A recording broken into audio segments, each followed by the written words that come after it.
Good morning, Commissioner Graves. Good to see you. You.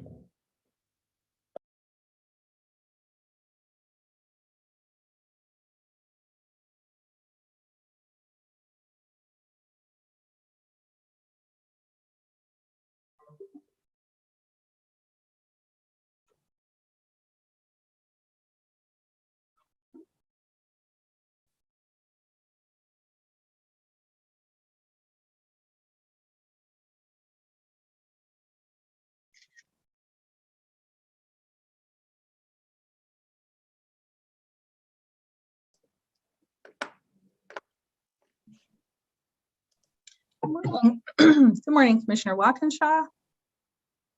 Good to see you.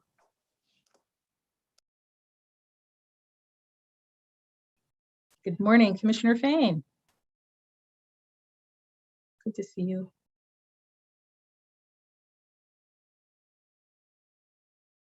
Commissioner Fain, I didn't quite hear you. I wonder if you could test your audio just once more.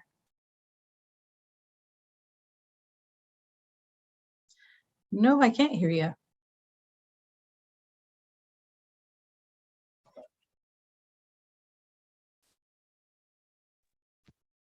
How about there? There. Thank you.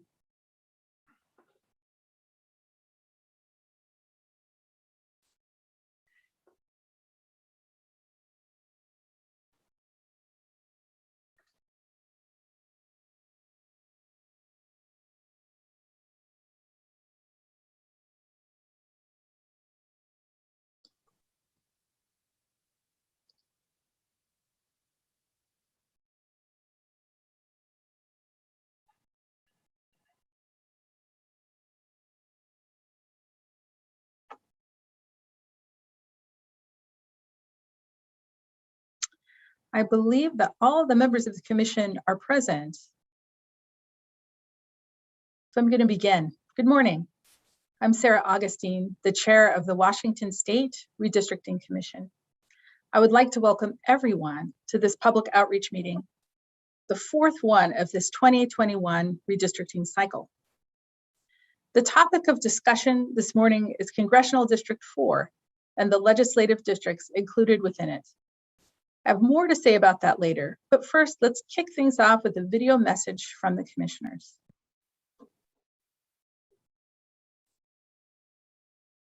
Hello everyone, I'm Sarah Augustine. I'm the chair of the Washington State Redistricting Commission, recently chosen by the 4 voting members of the commission to facilitate and to lead this effort. Hello everyone, I'm Commissioner April Sims. I'm Commissioner Joe Fain. I'm Commissioner Brady Pinheiro-Walkinshaw. I'm Commissioner Paul Graves. I'm one of 4 voting members recently appointed by the state legislative leadership of the Washington State Redistricting Commission. Once a decade, we redraw our congressional and state legislative district boundaries using data the Census Bureau collected last year, reflecting changes made to the population in the last 10 years. States across the nation handle redistricting in different ways. In Washington, the state constitution and law establish an independent redistricting commission. As commission members, we've committed ourselves to a process that is open, transparent, and credible. These maps will belong to all the people of Washington. With that in mind, we encourage you to help us draw your WA.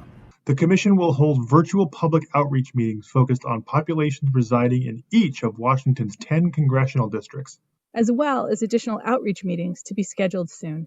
Live Spanish and American Sign Language interpretations will be available for each of these meetings. With your unique insights about the community, we will work to ensure a credible redistricting process, resulting in maps reflecting fair representation for all Washingtonians. Please take part. After all, it's really your map. so come help us draw your WA. Help us draw our WA. Come help us draw your WA. So please help us draw your WA.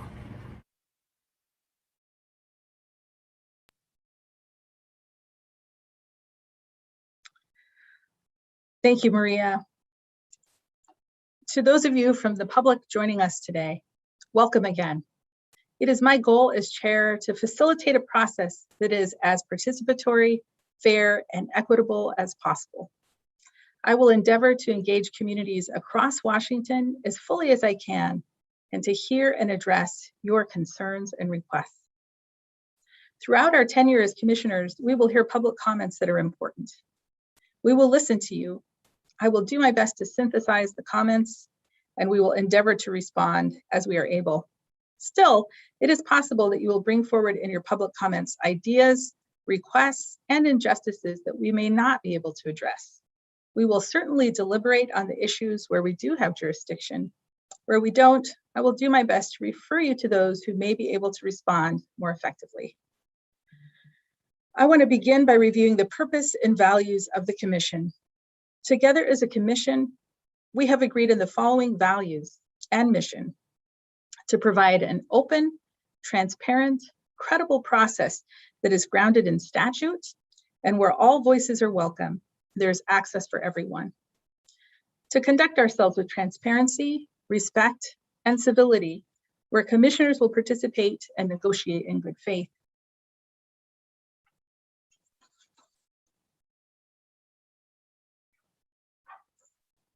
To meet the deadline outlined by law and to produce the best possible maps for everyone.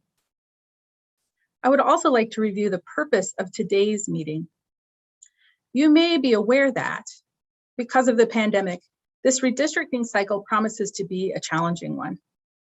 While we should have received data from the Census Bureau by April 1st of this year, we don't expect to have that data until late August.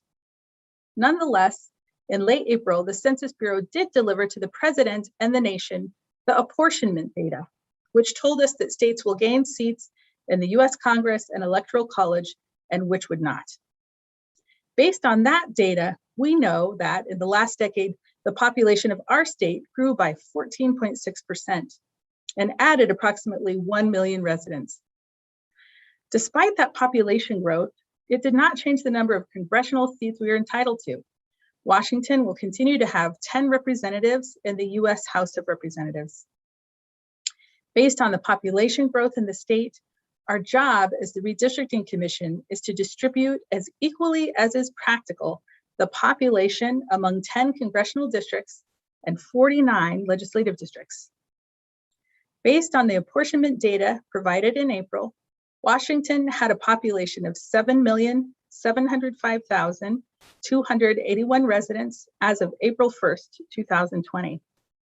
Therefore, we need to draw 10 new congressional districts that are compact, contiguous, and convenient, and made up of approximately 770,528 residents, and 49 new legislative districts that are also compact, contiguous, and convenient, and made up of approximately 157,251 residents. Statute also instructs us, insofar as it is practical, to minimize drawing district lines that cut through counties, municipalities, or communities of interest. And the Commission is committed to applying these principles while we try to create equally proportioned districts. So while we know the overall population of the state, according to the census, we don't yet know the particulars of percentage growth across neighborhoods, towns, cities, and counties. State population estimates of the last 10 years do give us relatively good idea of where our 7.7 million residents live and which districts will need to get larger in area to add more residents and which districts will need to get smaller in order to shed residents.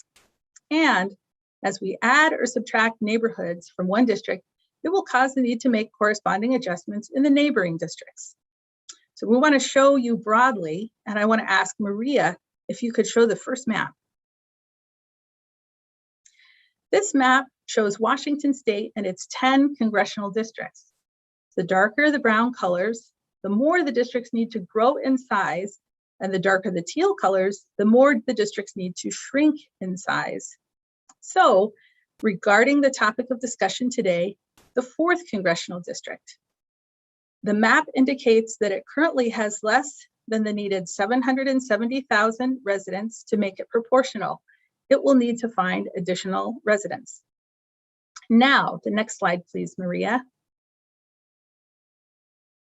The 4th congressional district includes all of the legislative districts 8 and 15 and parts of legislative districts 7, 9, 12, 13, 14, and 16.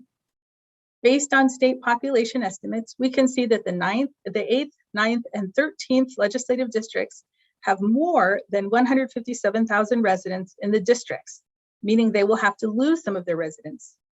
While the 7th, 14th, and 15th, and less so the 12th and 16th, will have less than the needed 157,000 residents and will therefore need to add a few new residents to absorb.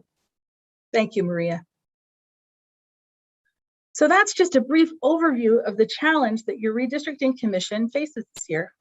In essence, commissioners have to create a new puzzle out of the state, and the puzzle pieces have to contain nearly exactly the same population. As we make one puzzle piece smaller, its adjacent puzzle pieces will need to absorb those additional areas, meaning that every time a boundary is moved, it creates a cascade of changes in surrounding districts.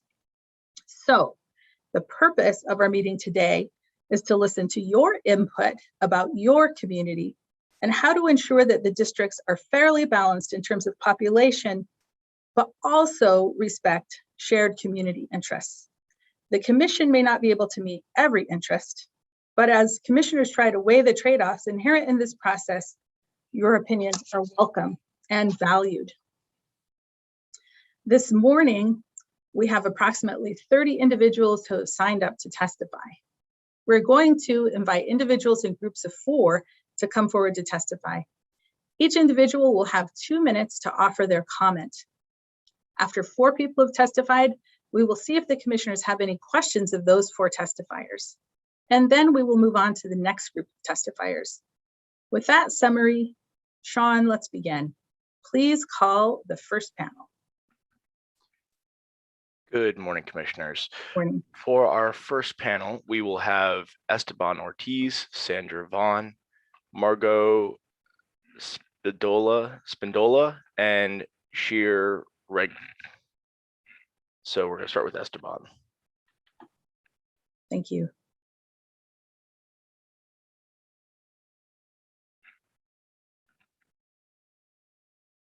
Esteban, once you reach the please turn on your video and begin your testimony. Okay, Welcome. good morning. And as a person who moved out here in October 2019 and as a person of Mexican American descent, I think the biggest thing that to me kind of stood out, and who's also worked on the U.S. Census Bureau before, and I think like the commissioner just said, and I think it's a big concern, especially by the Mexican American League of Defense that's put it out, that the citizenship question, and I think with you some common sense and knowledge is that all that data might be missing, you know, especially I think it's still to look at because I think looking at the picture of people responding to the census, I think this was one of the areas that, especially the 4th Congressional District, where we had the least responsive rate. So just to keep that in mind, please apply some common sense, especially because of the impacts that citizenship question and the whole debate around it had, and I think how it impacted here in the 4th Congressional District. So thank you, Commissioner, and thank you everybody for putting this on. Appreciate it. Thank you very much for taking the time to share with us this morning. Sean? Yes, our next testifier will be Sandra Vaughn. If you don't mind turning on your video and beginning your testimony.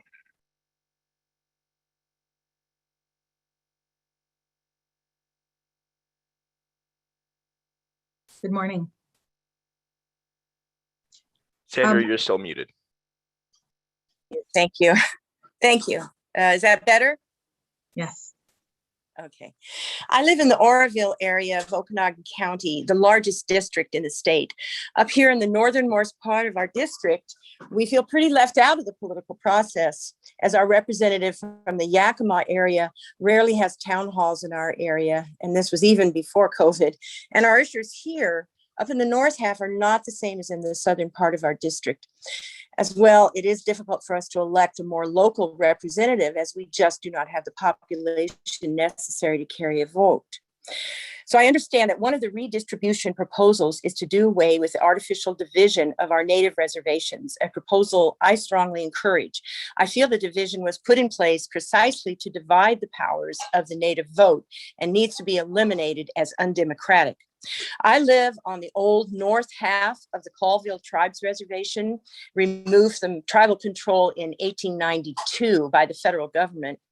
And I would like the Redistricting Commission to consider removing this former north half from CD4 and including it into the redrawn Colville Reservation District. I feel our needs here in the Northern District much more closely aligned with those in the Colville Reservation District. I look forward to your response, and I thank you for the opportunity to be able to speak on this issue of increasing representation of the north half of our district. Thank you. Thank you very much. Sean? Next, we have Margot Spindola. I apologize. No problem. Margot Spindola. Thank you. Good morning. Good morning. Good morning, Commissioners Graves, Fain, Sims, Pineda, Walkinshaw. Thank you for allowing me to speak before you today. My name is Margot Spindola. I care deeply about the people in this district. I grew up in the 8th and 16th districts for most of my life, so Tri-Cities area. I'm also a member of the Redistricting Justice for Washington Coalition, a coalition of over 30 organizations that have come together to ensure equity in this redistricting process for all people of Washington. So no matter what we look like or where we live, we shouldn't need to worry about the rigging of the redistricting game to cater to politicians' interests, because everyone deserves equal resources. And I believe you have the opportunity to create something with our input. Sorry, I'll slow down for the ASL interpreter. I'm here today to stand alongside the residents in the 4th Congressional District and voice the priorities of our coalition. Currently, the Latino and Indigenous communities in the city of Yakima, Yakima County, and the Yakima Nation are split between the 14th and the 15th legislative districts. And this divides communities of color and dilutes their political power. So to keep communities of interest together, there needs to be a legislative district that encompasses the following. First, Latino communities in the city of Yakima, covering the vast majority of the city, especially in East Yakima. Second, it needs to encompass the largely Latino Yakima Valley community south of the city of Yakima and spanning the eastern boundary of Yakima County. Also, all of Yakima Nation in its entirety, including the fishing villages in Klickitat County. And for the Congressional District, we ask that you keep the Colville Nation intact. I ask that you keep the priorities of community members here in mind. We've been diligently meeting as a collective to bring you these concerns. We also ask you to be accountable to tribal consultation as you work to create maps that map our future through fair districts. Thank you. Thank you very much for your time, for spending this time with us this morning. Sean? Our final panelist will be Shire Redgev. I'm sorry if I'm mispronouncing your last name. No worries. Good morning. My name is Shira Gev, and I do want to thank the Commission for providing us with this opportunity to voice our input. In order to not recreate the wheel, I agree wholeheartedly with what the first 3 testifiers have added. What I do want to mention is I have seen a proposed redistricting that would actually place southeastern Washington, pretty much like from Klickitat County down to the borders with Oregon and Idaho in the 5th Congressional District. But whatever district it falls under, I do see the need to compress the district. Currently, the 4th CD goes so far north that it is hard to identify candidates who can run if you are younger or have a family or don't have the financial resources to be able to canvass such a large area. This proposed redistricting helps level the playing field and helps us get better representation to Washington, D.C. to address needs of constituents. Because if you look historically, people elected in the current 4th Congressional District as it's drawn are not necessarily representative of the entire district, and it becomes reflected in the decisions that are made as far as, you know, what gets filtered back to us from Washington, D.C.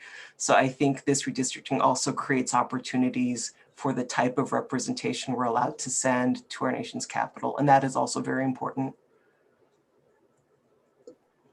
Thank you. All right, so I would like to ask the commissioners if they have questions or comments for the panelists. Okay, seeing none, I would like to excuse the panel. Thank you for your time this morning. And Sean, please call the next panel. Absolutely, Chair. Our next panel will be Lynn Crowley, Matthew Tomskin, Roxanne Bryson, and then Giovanni Severino. Lynn, if you don't mind turning on your video and starting your testimony. Hello, can you see me okay? Yes, welcome.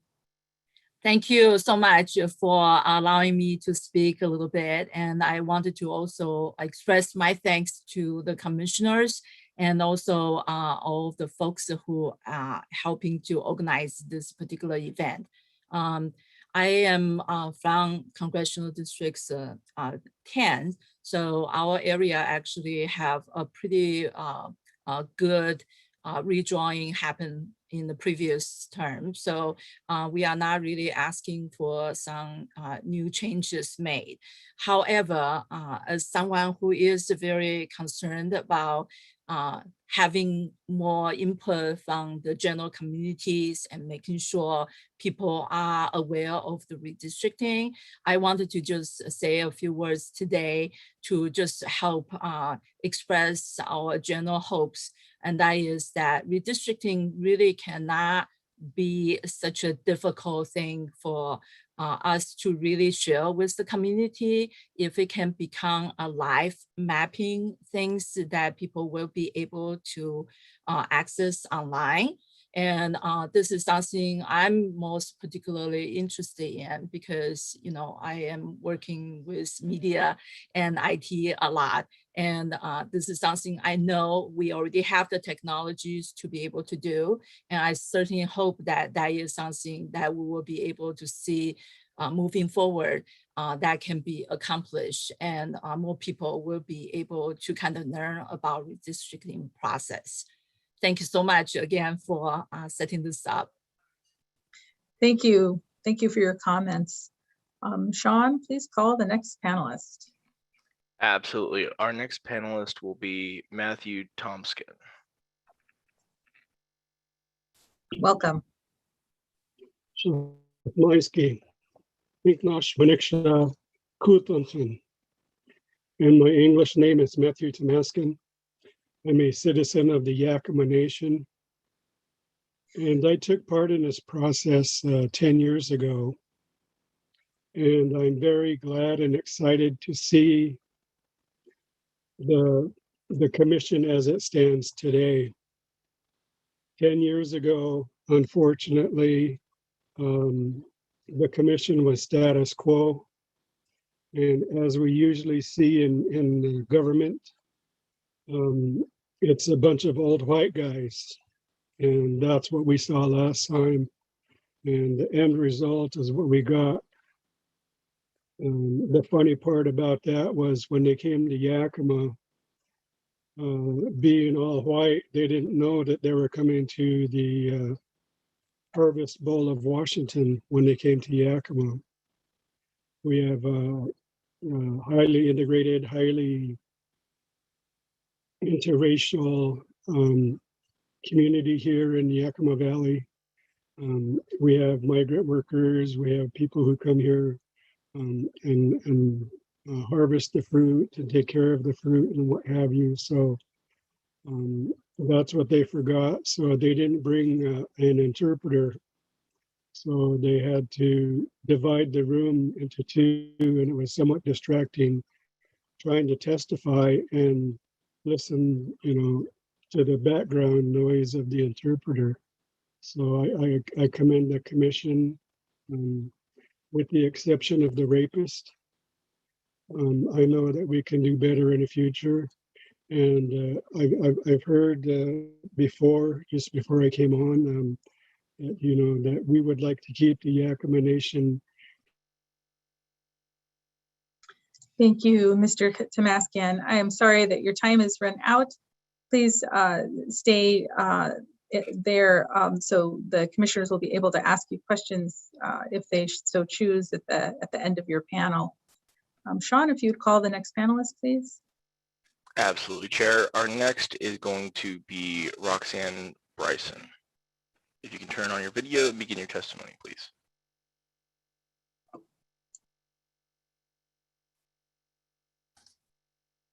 Hi, good morning. I primarily wanted to make sure there was diversity in our redistricting. I come from Kitsap County, transplanted over here last summer, and I had a very healthy relationship with the Suquamish tribe and the S'Klallam tribe. And I think I'm feeling very isolated in Richland and wanted to make sure that our Native people and our other diverse populations in this community are heard. So I don't have anything to add upon the other speakers, but it was primarily for my self-preservation to know that these issues are important. Thank you. Thank you for choosing to be here with us this morning. And the commissioners will have a chance to connect with your panel when all of you have had a chance to speak. Sean, if you'd call the next person, please. The last person on this panel is going to be Giovanni Severino. Giovanni, if you can turn on your video and begin your testimony. Hi, good morning, everyone. My name is Giovanni Severino, pronoun he, him, and you know me as Gio. I'm calling in, if you recognize the background, from Yakima. I live in the 4th Congressional District and currently live in the 15th Legislative District, which is actually funny because if you were to cross the street from where I live, that's the 14th Legislative District. So I myself, which was news to me, I used to live in the 14th District, but moved and then realized that for whatever reason, now I live in a different district, right? And that's exactly what we're here to talk about today, right? Is to prevent those issues from happening.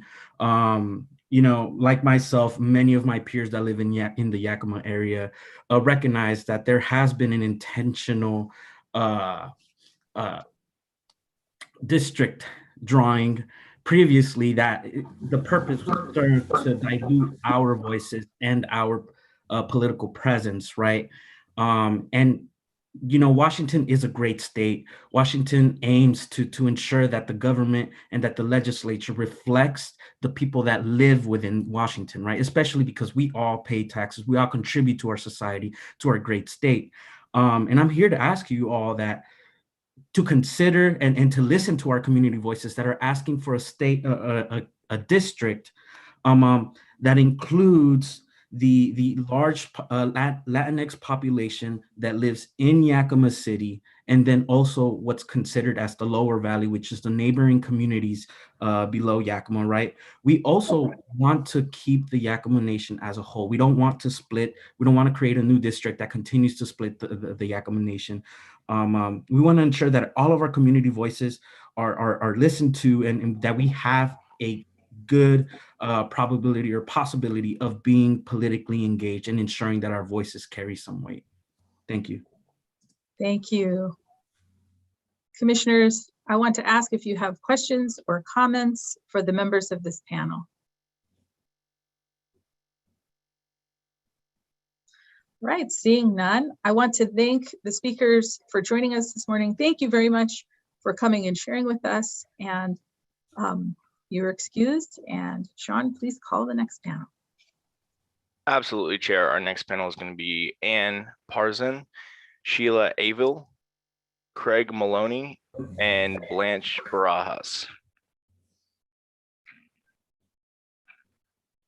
And when you're ready, if you can turn on your video and begin your testimony.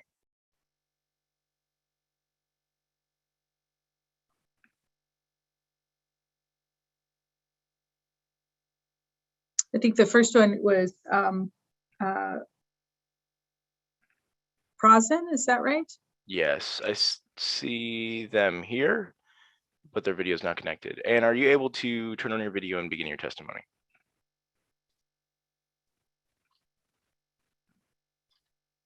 Okay, wow, we're going to move on to Sheila. If you can turn on your video and begin your testimony.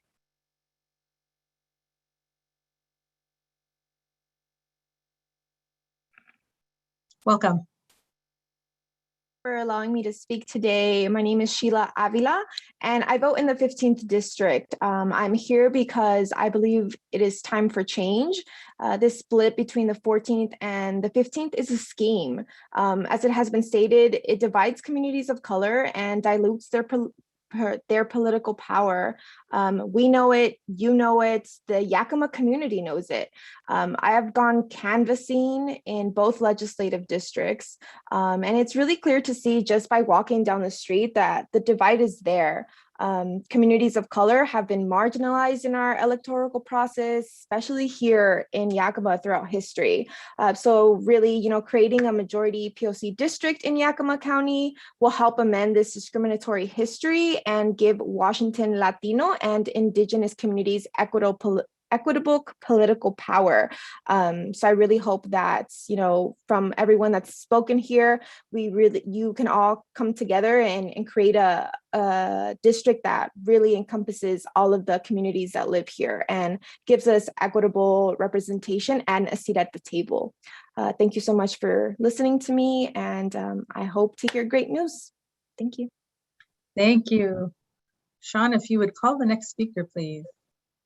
Yes, Craig Maloney, if you want to begin your testimony. Good morning, and thank you so much for the opportunity to speak in front of you. So my name is Craig Maloney. I'm a Pasco City Council member. Pasco is currently split between the 9th and the 16th state legislative districts.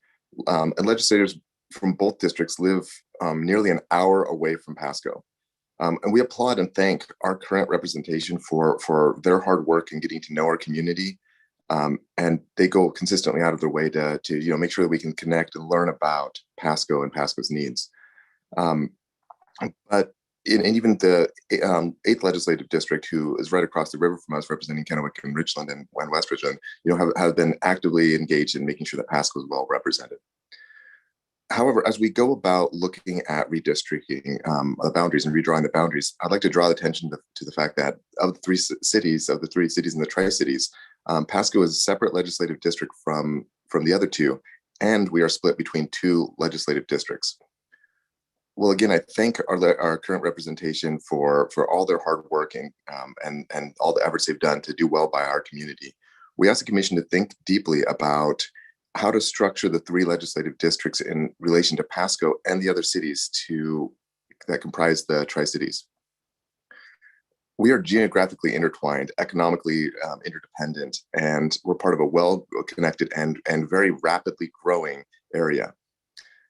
We have over 300,000 residents.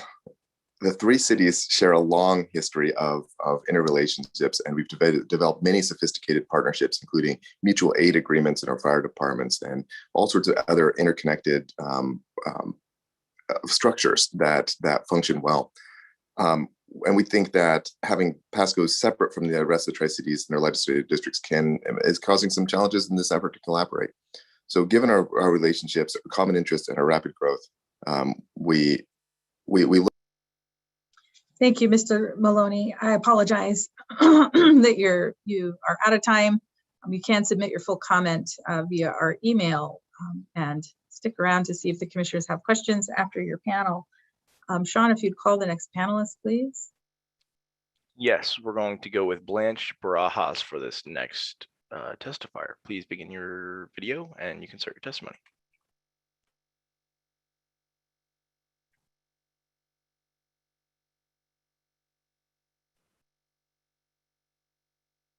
Blanche, are you okay? Thank you. This Welcome. is not Barajas. This is Council Member Zara Roach from Pasco. I see you guys have me listed as somebody else. So do you want me to testify now or later? Because I'm registered to testify as myself. Thank you. So we have a court reporter who's taking all the official records. So it's fine if you testify now. You will testify as yourself. I apologize. Okay. All right. Go ahead and the panels are assembled at random. So now is as good a time as any. Go ahead. Okay. Thank you so much. Just want to say thank you to esteemed Redistricting Commission for this opportunity. And, as was mentioned before, The city of Pasco is really grateful for the dedication for our 9th and 16th district legislators. As somebody who has lived in Pasco most of my life, 30 plus years, I have lived both in the 9th and the 16th. I have started my advocacy and lobbying well before becoming a Pasco City Council member when I was a Pasco School District teacher. And so I truly do understand, because I've lived it and experienced it, the difficulty of contacting, cultivating relationships with 6 different legislative representatives across the 9th and the 16th. Access is difficult just because those legislators do not reside in the Tri-Cities. I'd like to have you all evaluate updating this legislative boundaries in the Tri-Cities and give special attention to the city of Pasco. Pasco has not had a legislator representing this city who lives within 30 minutes of our great city for over 2 decades now. So for a community with a population over 70,000 people, that's the second most urban area. This is astounding to me. And, while our 9th and 16th legislators are responsive and answer emails and definitely do advocacy, it's important for Pasco to have a community member elected who represents this area. But Pasco is quickly growing. It's an urban community with issues facing that we face, like mental health, affordable housing, transportation. And these challenges are shared by Kennewick and Richland, our neighboring cities in the Tri-Cities. It's also worth noting that the 3 cities, Pasco,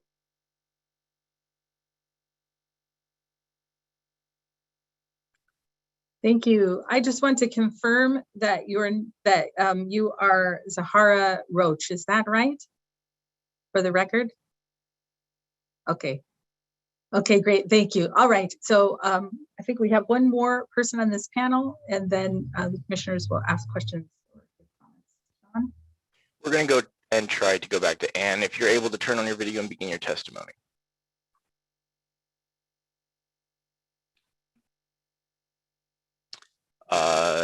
They still have not connected their video, Chair, so I think we should just move on.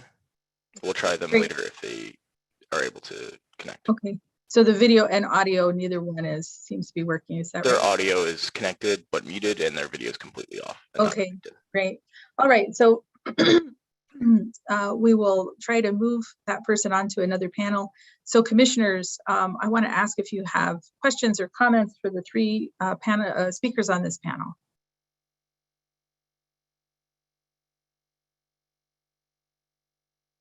All right, seeing none, I want to thank the panelists for coming and spending time with us this morning. Thank you for your comments, and we appreciate your time. You're excused. And Sean, if you call the next panel, please. Yeah, so the beginning of our next panel is going to be Pamela Gaudet, Jeffrey Robinson, Jacob Dorsey, and David Morales.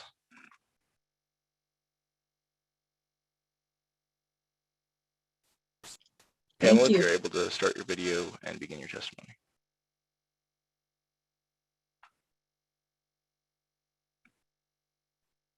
Welcome. Thank you. My name is Pamela Gaudet. I'm in Pasco. I have 6 points I'd like to make. First, Pasco, where I live, has a 54% Latinx population, yet in the legislative district, not the CD, it's split into 2 districts, diluting the representation of the Latinx people. We already locally have an ACLU lawsuit against Pasco because of this. Please don't split Pasco up in either CD or LD. Number 2, minority populations in Washington should get a voice and not be added to populations that will dilute their voices. Same for other communities of interest. Number 3, the Yakima Nation and all Native people and lands should not be split up into different CDs and LDs. The Commission should reach out to all Native peoples to ensure their voices are heard. Number 4, we should start from scratch. We should not be protecting incumbents in the past, but taking the opportunity now to make it right.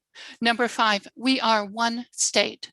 Don't divide East from West. There is no benefit from such a schism.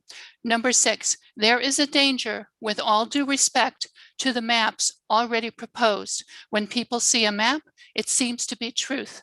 Start fresh. Don't circulate maps until a large group of people have weighed in and share the statistics of who's seen those maps and who's agreed with them. Thank you so much for your time. Thank you. Sean, if you'd call the next panelist, please. Sean, you're on mute. Yes. If I can get away with one today. Jeffrey Robinson, if you can turn on your video and begin your testimony, please. Thank you very much, and thank you to the commission. I'm both nervous as heck and super excited to be here. We're glad you're here. Welcome. Thank you. So I just wanted to make a few quick points. First and foremost, the city of Pasco should not be split between legislative districts or congressional districts. It needs to be kept together and in one place. The current maps where you have East Pasco in the 16th legislative district and the rest of Pasco somewhere else are, to be blunt, racist. They are diminishing Latinx voting power here, and it sends a message that half of our community isn't really wanted or welcome. The second thing that I would say is that despite what one of the other speakers said, actually our communities and our economies are just as interlinked with Walla Walla County and with the city of Walla Walla. And when it comes to thinking about congressional districts and legislative districts, I think that Franklin County and Walla Walla County and indeed Columbia County do need to stay together. We are actually just as intertwined as we are with other areas of what some would refer to as the Tri-Cities. Finally, the last point that I would like to make is that we have an obligation to prioritize keeping Indigenous communities and communities of color together. We do a great disservice and perpetuate horrible messaging when, for example, we split the Yakima Nation and the Colville tribe between congressional districts or legislative districts. We are telling them they are not people and they do not matter, and we owe them. We owe ourselves maps that recognize this. So to reiterate, please keep the city of Pasco together. If at all possible, keep us with Walla Walla and Columbia County. And let's remember that communities of color are amazing, and we ought to prioritize keeping communities of color and Indigenous peoples together in these new maps. They have a right to be represented as well. Thank you. Thank you. Sean, if you'd call the next panelist, please. Absolutely, Chair. Our next is going to be Jacob Dorsey, if you don't mind turning on your video and beginning your testimony. Hi, sorry, I do not have video. That's okay, right? Yes, please begin. Okay. Welcome. Thank you very much. My name is Jake Dorsey. I live in Pasco, Franklin County. And thank you so much for this opportunity, commissioners and support staff. I got a simple point. Pasco is too large a city to be divided between legislative districts. It weakens our pursuit as a city to do what we need to do to succeed in this state. And it places us at a disadvantage compared with our sister cities across the Columbia River. Kennewick and Richland can speak with a single voice in the legislature, whereas Pasco must answer to the whims of cities as far away as Othello to Prosser, Dayton, and Pullman. It is not right for a city of almost 80,000 people, the largest city this side of the Columbia River until you hit Spokane, to be disenfranchised at the legislative level. If I can make one more point, Native American tribes within our state are not merely players in this redistricting effort. They are sovereigns. They are a cut above cities and counties, even my own beloved Pasco, and have interests that are wholly their own. While their citizens are also citizens of our state and thus must be subjected to this process, their status is unique and must be elevated beyond those of a city or even a county. Thus, I urge the Commission to not divide tribal reservations among congressional or legislative districts, and the Yakima Nation obviously comes especially to mind. Thank you again for this opportunity, Commissioners. Thank you for your testimony. Sean, if you'd call the next panelist, please.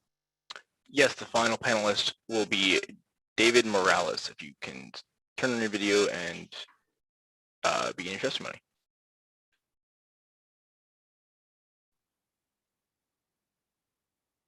Good morning. Welcome. I live in the 15th Legislative District, the 4th Congressional, and in Yakima County. Latinos are 52% of the population of the county, but only 29% of registered voters and about 21% of active voters. Countywide, or if you focus on the 15th Legislative District, while it may be majority minority in terms of overall population, it is not Latinos or people of color who make up the majority of voters in the district or the majority of eligible voters. Latinos are only 25% of eligible voters in the 15th LD. It is possible to change this dynamic. It is possible to draw a district that performs for BIPOC communities. It is possible to draw a Latino voting district. It is possible to draw an Indigenous and Latino and Filipino majority district.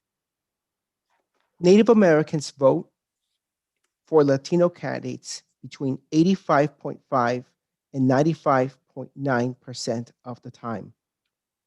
This is strong support that Latinos and Native Americans form a cohesive political bloc. This bloc is so critical to understanding the politics that the experts report in the case between citizens and the county of Yakima suggested that voting rights remedies consider the Native population when drawing the remedies. When considering the issue of voting rights for Native Americans, you must understand that their situation is not and cannot be like other racialized groups. They are the original peoples of these lands and have been disposed by war and imperialism. They claim sovereignty upon a peace treaty made. I apologize, Mr. Morales, you are out of time. However, I do want to ask the commissioners at this time if they have questions or comments for our four panelists.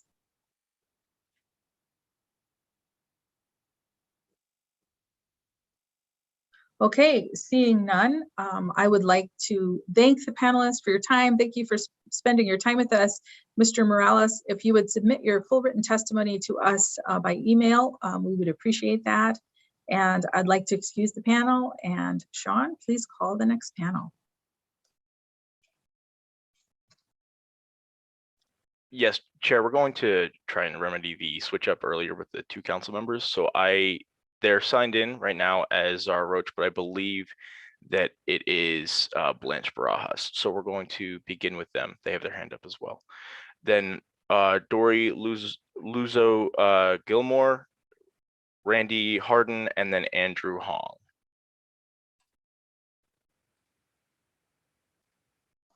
Thank you. And if you could just call the first speaker once again. Yes, Blanche Barajas or Zara Roach, who's ever signed in. Blanche Barajas. Can you hear me? This is Blanche Barajas. Great, welcome. We're glad you're here. Thank you for being here. Thank you. Thank you so much for allowing me to speak today. And I apologize for the confusion there was earlier with the connectivity. Again, my name is Blanche Barajas. I'm a Pasco City Council member, and I want to reiterate the points made by previous council members for the city of Pasco. Respectfully, we would like to request that the commission consider that Pasco be partially represented by legislators that live near or in the Tri-Cities community. There are many ways of doing this in a way that honors and recognizes the work of the 9th and 16th district legislators and assures some overlap in the legislators representing Pasco, Kennewick, and Richland. We're not advocating for any specific configuration. We would welcome continued representation by the 9th and 16th, but we would like to have a greater connection to the other two of the Tri-Cities. We would like a larger concentration of Pasco and in a single legislative district to potentially allow someone from our community to be elected. In all, I asked that you be thoughtful of how an urban diverse community such as Pasco be represented in Olympia. Thank you so much for your consideration of this request, and thank you again for allowing me to speak today. Thank you for your time. Sean, if you would please call the next panelist. Yes, we're going to go with Dory Baker next. If you can turn on your video and begin your testimony. Welcome. Good morning.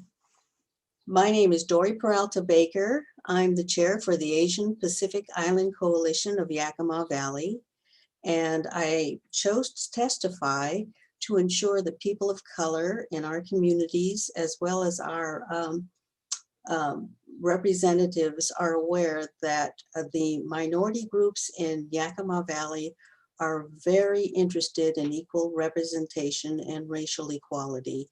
With the idea of redistricting for 2021, the options for our minority and BIPOC communities will be better enhanced with better representation, and also the concerns of our community about the splitting of the Yakima Nation.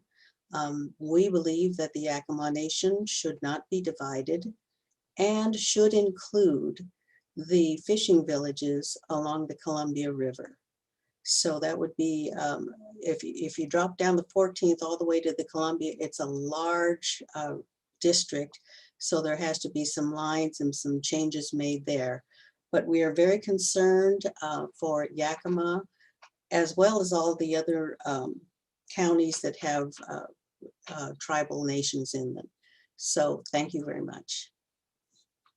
Thank you. Sean, if you would call the next speaker, please. Next, we have Randy Hayden. You can turn your video and begin your testimony.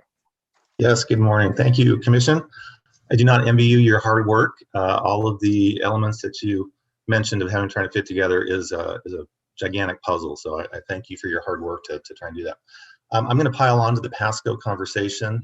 I live in the 9th district, work in the 16th district, and I don't want to repeat what everybody else has said. We really would appreciate trying to get Pasco back as one state legislative district. Thank you. Thank you. We appreciate your time. Sean, if you would call the next panelist, please. Our next panelist will be Andrew Hong. I see his video already up, so if you can please begin your testimony. Thank you. Welcome.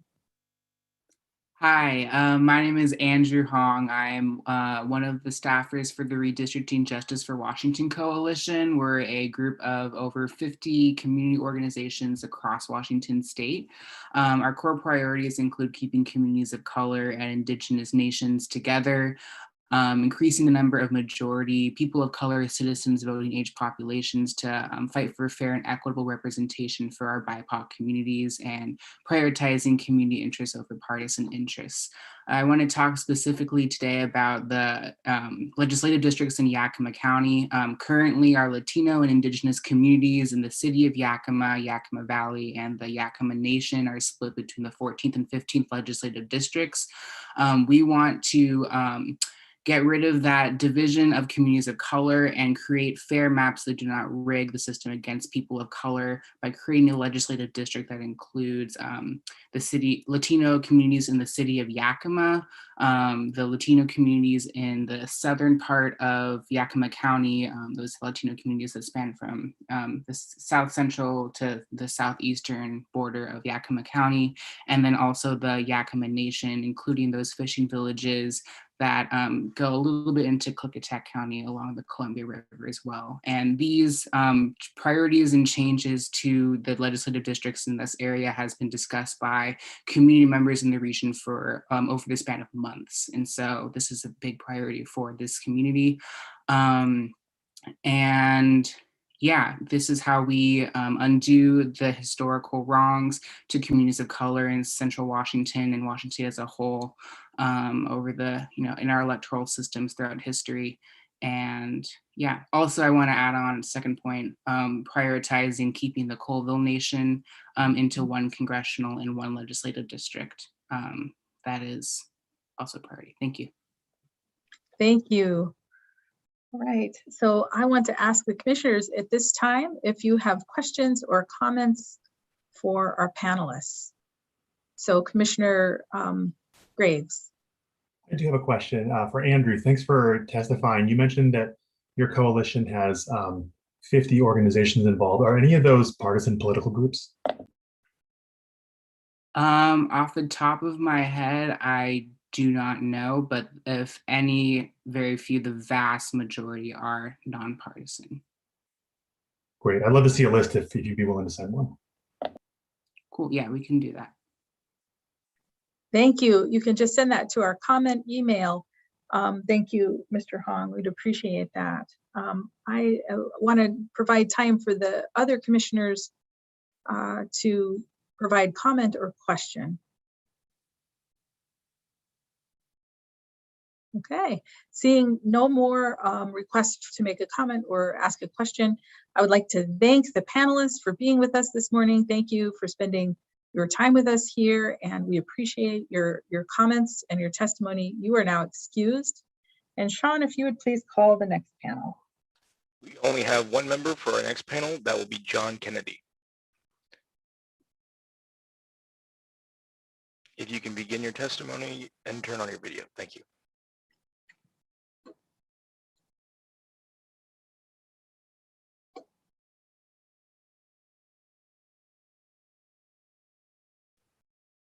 John Kennedy, are you able to turn on your video? Thank you.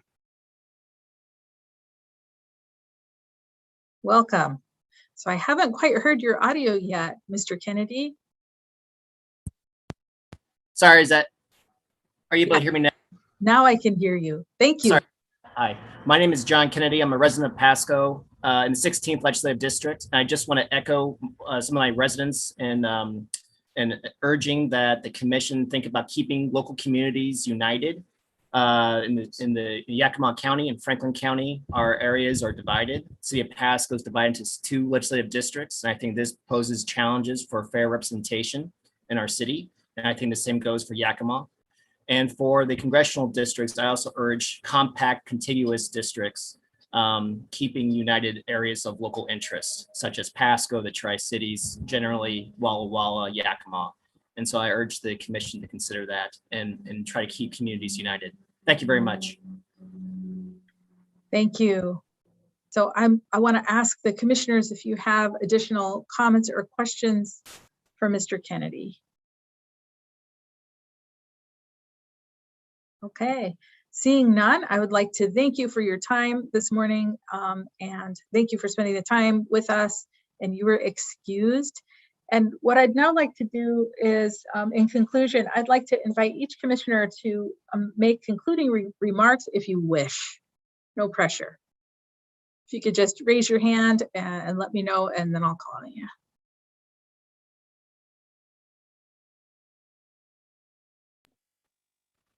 Okay, Commissioner Sims.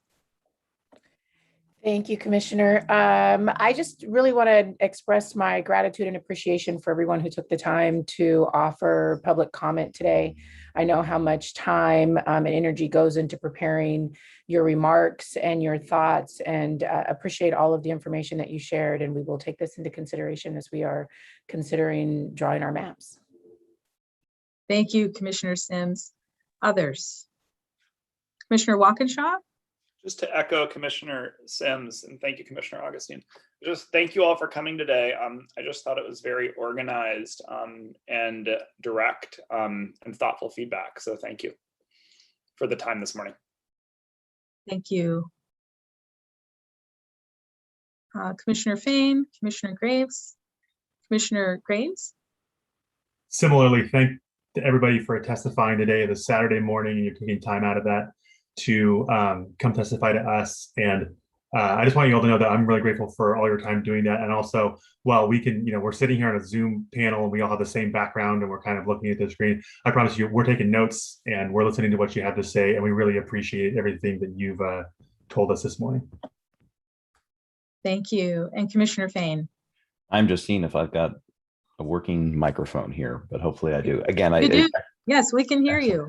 I echo everyone's comments, and we're feverishly looking over the existing boundary lines as you're testifying, and seeing how, in particular, the comments from Pasco today, where those dividing lines are. So, again, I find this public process very helpful in actually getting down into the nitty-gritty details of each community. So thanks for taking the time to be here today.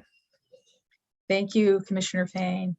Okay, well, thank you to all the people who are working together to accomplish the work of the commission, especially those who helped to bring this public meeting to the public today. And so I'd like to begin by thanking those people who are providing translation services for us, both American Sign Language and Spanish interpretation. Thank you. I also would like to thank the Washington State Redistricting Commission staff who have worked tirelessly to help bring this together, this meeting together, and the Commission caucus staff. Thank you.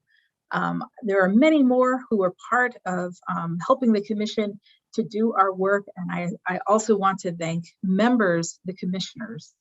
Thank you for your time and your diligence and all of the time that you spend between meetings, preparing yourself and working on this crucial issue for all the residents of Washington State. Thank you.